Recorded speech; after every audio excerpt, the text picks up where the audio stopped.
Hi everybody, welcome to my channel Living the Red Dot. This is May from Singapore. Today I have a perfume for you from the house of Louboutin. Yes, it's the house of the Red Soul shoes. And yeah, they actually have a beauty line and they have a fragrance line. So I got a sample of one of their fragrances and I thought I would share them with you. The sample is called Loubiluna. It's in this like mini box right here, and it opens up like this. So if this is something you're interested in, please stay tuned.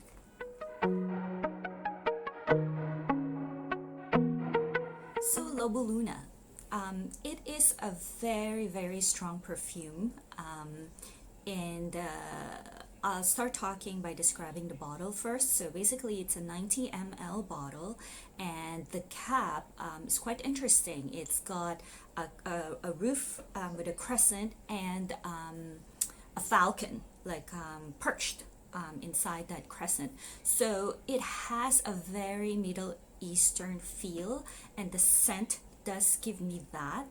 I know that Louboutin is a designer brand, but this line of perfumes that includes Loubiluna actually feels a bit more kind of niche, so it's kind of niche like.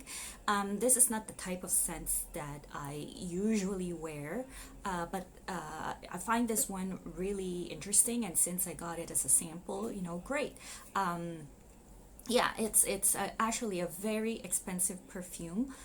Here, when I checked it out, Tang's, a 90 ml bottle costs a little less than $500, I think about $490. So it's quite an investment to buy one of these perfumes. It's very much like a niche perfume, like same amount that you would pay for like Baccarat Rouge, $540. So this perfume has been marketed as unisex, and I do agree.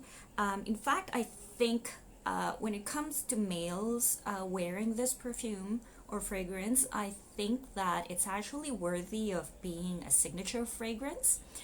It's not too out there. There is something familiar with it, and I think when a male is wearing it, despite it to me being a strong perfume, it fits kind of like, you know, like that masculine vibe of a male. So yeah, so totally wearable for males. Now for women, to me this is a perfume for a vixen. Like really, it's quite an intimidating perfume to wear, at least for me. It's very strong, it's very seductive. It is, there's a hint of green freshness to it. Well, maybe not freshness, but there's a hint of green in it, but definitely not. A little bit of sweet in there, and it's got a smokiness to it. It's got leathery feel to it, and on top of that, it is very woody. It's a very woody type of scent. I don't have a lot of woody type of scents in my perfume collection. Top of mind, I can only think of Lancôme Magnifique Eau de Parfum. So I love that one. So that one is in my collection. But other than that, I can't really think of anything too woody or woodsy type of scent. So the top note for this, according to Fragrantica, is fig nectar, or I guess it's the fig milky substance, so fig nectar. And in the middle notes you've got cedar, and then on the base note you've got papyrus. Fig I'm quite familiar with. You can smell it in Diptyque's Philosophes and Bottega Veneta's Illusione for her. And I love that one. But on that, the fig is quite fresh. Here it's not. Like there's a lot of spice in this perfume. I find I'm sure there are other notes in there that are in this perfume, but just not mentioned because something is giving it a spice for sure. and that's mixing in with a fig. Now the fig, like I said, it's kind of greenish, but it also has a little bit of sweetness in there, so it makes it, I think that gives it that kind of feminine vibe to it.